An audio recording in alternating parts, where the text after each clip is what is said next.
Assalamualaikum warahmatullahi wabarakatuh. Perkenalkan, saya Bima Satya Mahendra dengan NIM 0025227 dari kelompok A4. Jadi pada kesempatan kali ini saya akan menjelaskan mengenai Inhal 2.1 sistem genitalia dan uropoetika.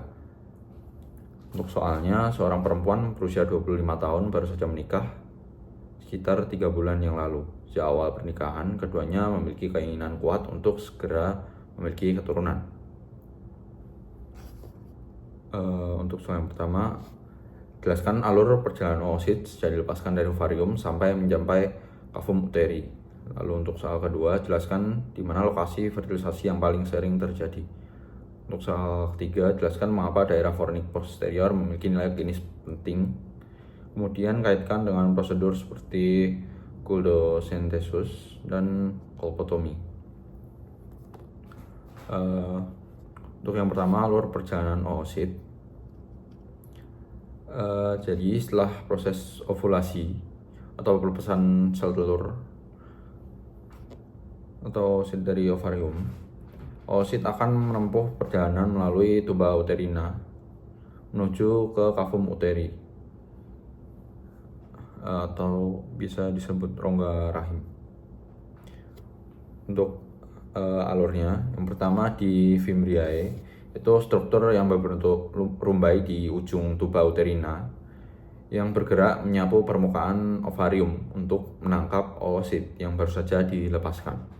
Lalu di infundibulum, itu bagian ujung tuba uterina yang berbentuk seperti corong yang berfungsi menerima oosit dari fimbriae.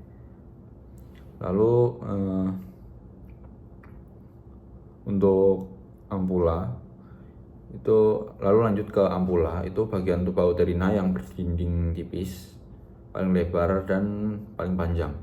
Lalu lanjut ke isthmus, itu bagian tuba uterina yang menyempit dan berdinding tebal, letaknya itu mendekati rahim.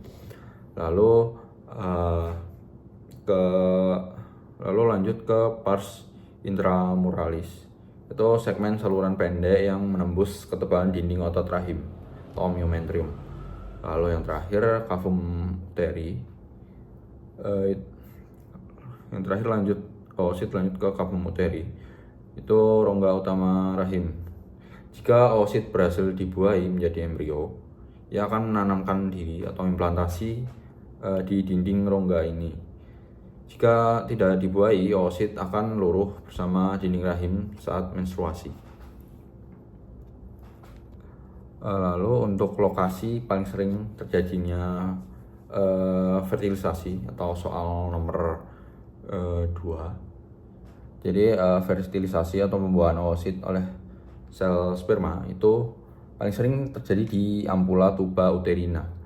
Nah, bagian ini itu merupakan area terluas dari saluran tuba, sehingga memberikan ruang dan lingkungan cairan yang paling optimal bagi pertemuan antara sperma dan oosit. Setelah pembuahan terjadi di sini, embrio yang terbentuk akan menghabiskan waktu beberapa hari untuk bergerak turun menuju rahim. Lalu untuk soal yang terakhir mengenai nilai klinis fornix posterior yang dihubungkan dengan kuldosentesis dan kolpotomi. Nah, jadi fornix posterior itu adalah ceruk terdalam di bagian belakang puncak vagina, tepat di belakang serviks. Daerah ini memiliki nilai anatomis dan klinis yang sangat penting. Di dindingnya itu sangat tipis dan berbatasan langsung dengan excavatio rectouterina atau kantung Douglas. Kantung Douglas adalah ruang atau titik terendah dari rongga perut dan panggul pada wanita. Nah, karena gravitasi dan posisinya sebagai titik terendah, tiap cairan abnormal di rongga perut atau panggul seperti darah, nanah, atau cairan asites akan menumpuk di kantung Douglas. Hubungannya dengan prosedur klinis, yang pertama kuldosentesis ini adalah prosedur diagnostik di mana dokter menusukkan jarum menembus dinding fornix posterior vagina untuk mengambil sampel cairan dari kantung Douglas. Prosedur ini sangat cepat dan berguna untuk mendiagnosis kondisi darurat seperti kehamilan ektopik terganggu atau penyakit radang panggul.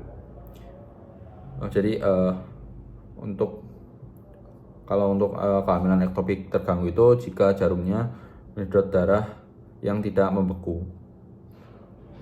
Untuk penyakit radang panggul itu jika jarum menyedot nanah atau purulent. Lalu untuk kolpotomi, ini adalah prosedur pembedahan berupa sayatan atau insisi pada dinding fornix posterior vagina untuk menembus masuk ke kantung Douglas.